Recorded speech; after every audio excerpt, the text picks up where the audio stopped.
Hello guys! Welcome to my channel and for today's vlog, kami po ay gumala sa Baguio City! So sinundo ako ni Lover sa airport at may pa-surprise ang lola mo!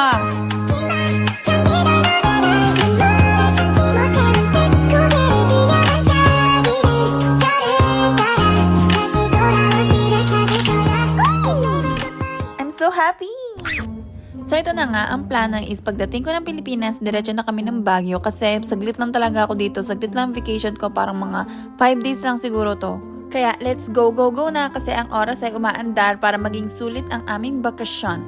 So ang first stop namin is itong Lionhead and syempre dapat may mandatory picture. Dahil galing sa mga tulugan, sinabi ko sa kanila mag-ayos sila. Why your hair mo naman? So medyo na marami-raming turista ang nagpapapicture sa ulo ng lion. Ulo ng lion? Wala siya. Kaya dapat galing-galingan ng pag-angle para walang photo bomber.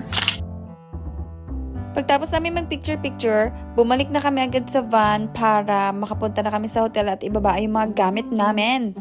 Baka nagtataka kayo guys bakit may dala kaming sarili naming tubig. It's because medyo maselan kasi yung tiyan namin. Just to be safe lang, kaya nag-bring na kami ng sarili naming water. So nagpaplano pa lang kami na magbakasyon dito sa Baguio. Hindi na ako tumingin-tingin ng hotel. Itong Venus Hotel na agad yung binook ko. It's because, wah, ang arte. Ito kasi yung hotel na binook ni Papa ko after nilang ikasal ni Mother Dear. Oh, ganun! Reminisce yan. Yun talaga yung plano namin magkakapatid na i-reminisce nila yung mga panahon na wala pa kami sa mundong ito. Hay! At nabuo kami dahil sa pagmamahalan nilang dalawa. Ay, next naman, parang di nag-aaway. Char! O siya, tayo muna mag-room tour.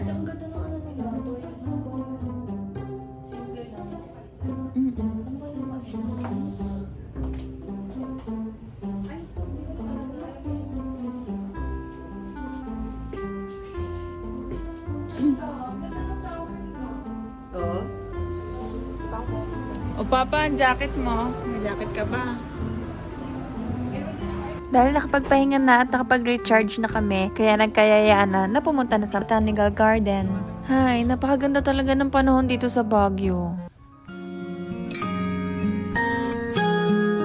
Uy, ano ba eh? Para naman t-shirt. So, ayun na nga. Si Mama na yung nagbabayad ng entrance fee. 100 pesos yung adult. And then, may 20% discount sa senior. O, diba? Worth it yung bayad kasi malaki yung Botanical Garden. And marami kang pwedeng picturean. At ang ganda talaga ng view of Beshi. Super ganda talaga. So, papasok mo, makikita mo agad yung mapa. Makikita mo kung saan yung Azalea Garden, Dwarf Cosmos Garden, Sunflower Garden, at marami pang ibang garden. Dito sa side na pinuntahan namin, Japanese vibe or Japan vibe ang atake nila. Ang ganda. Nagtitinda din sila ng food. May takoyaki, may drinks. Yun lang yung nakita ko. Pwede ba mag-tiktok dito? TikTok eh. Magte-tiktok ka. We're here at, I don't know where. Ba't ganyan? Ba't ganito? Ay, gusto ko ganito kasi ganito na yung aking vlog. You know, puso manero. Gusto niyo puso manero.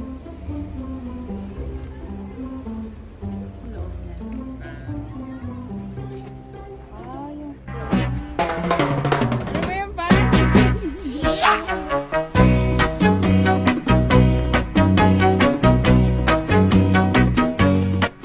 So, alam nyo na kung kanino ako nagmana sa pagsayaw. Hey! Wait lang, lagyan niyo ng ilaw.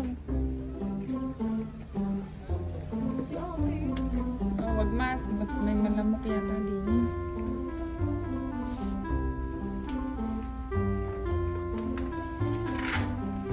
Uy, totoo ba?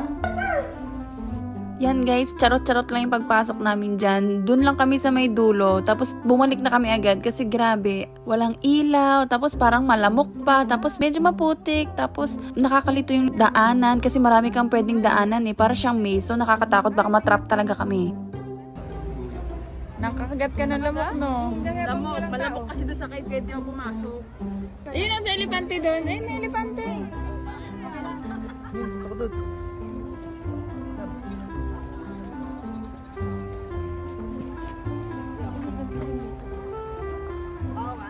Oh, ingat. Madulas. Si Papa. Sana na! Tanggal.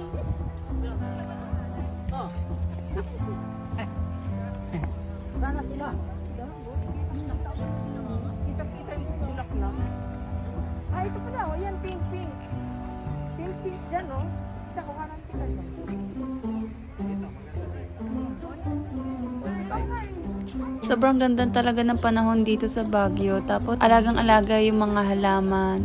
Hala, may pogi. Kuya, magpapaalaga din po. Hoy! Kaninong anak tar? Kaninong anak tar? Itong area na to, yung malapit na sa exit ng Botanical Garden. So, ayan na ang mga person, mga nakasiting pretty na sila kasi pagod na agad. Ganun talaga. Kailangan magpahinga para hindi mapagod ng sobra sila mother dear and father dear. Kasi nandito kami para mag-relax, mag-chill-chill lang. Hindi naman kami nagmamadali sa oras, ganun. Mapuntahan lang yung mga lugar na gusto namin mapuntahan. Yun. At syempre, may travel sila, ganun. And then, kami muna ay mag-picture-picture. So, after namin mag-Botanical Garden, pumunta na lang kami sa hotel para magpahinga. And then, dahil mga grumpy ng mga person, kasi mga gutom na sila, edi kakain kami sa Grumpy Joe. Hala, ang corny! Joke yon, charing. Ito yung menu nila. This is the drinks. And then, this is yung good for 2 to 3 persons na recommended food nila. Tapos, this is the main menu. Post nyo na lang para makita nyo yung mga presyo. Ang unang dumating na food is itong salad. Ito ay for my mother and for my father. Siyempre, kailangan maging healthy.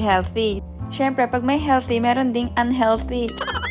At ang unang kakain ay itong aking habibi. Oh, 'di ba? Minix niya na salad. Oh, perfect naman eh. Galing din naman ng combination. Yung healthy, i-mix mo ng unhealthy para balance. Oh, 'di ba?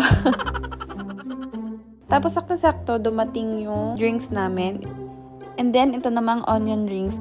In fairness naman sa Grumpy Joe, kahit marami silang mga customers, ang bilis nilang mag-serve, in fairness, and then quality is good. Grumpy Joe, bikini man. Hoy! Tapos, dumating naman itong lasagna. Grabe, sobrang sarap din ito. This is my favorite. Sobrang sarap. Tapos, dumating naman itong chicken wings. Nakalimutan ko yung flavor nito eh. Basta alam ko masarap to. Tapos ito yung asawa ko, tinumo, hindi na magkaundagaga anong unahin niyo kainin. So akala nyo doon na nagtatapos. Meron pa dumating, may pizza pa. Grabe, nakakagutom. Alam niyo ba yung pizza na yan? 5 cheese pizza. Masarap siya, in fairness. Grabe, food coma talaga. Alam niyo ba, hindi pa dyan nagtatapos. May padating pa talaga, te. Tapos ito pala, umorder kami ng fish fillet kay Papa kasi baka mamaya gusto niya ng rice. Ay, ang sarap! Ano ba yan? Ayan yun, no. May chicken wings pa. Tapos may another pizza pa. This is the Grumpy Joe pizza. Yum. Grabe, nakakagutom ba yan? Kaya crave tuloy ako bigla. So, dito na lang tatapos ang video ko, guys. So, please like and subscribe. Thank you for watching. Abangan update 2. Bye-bye!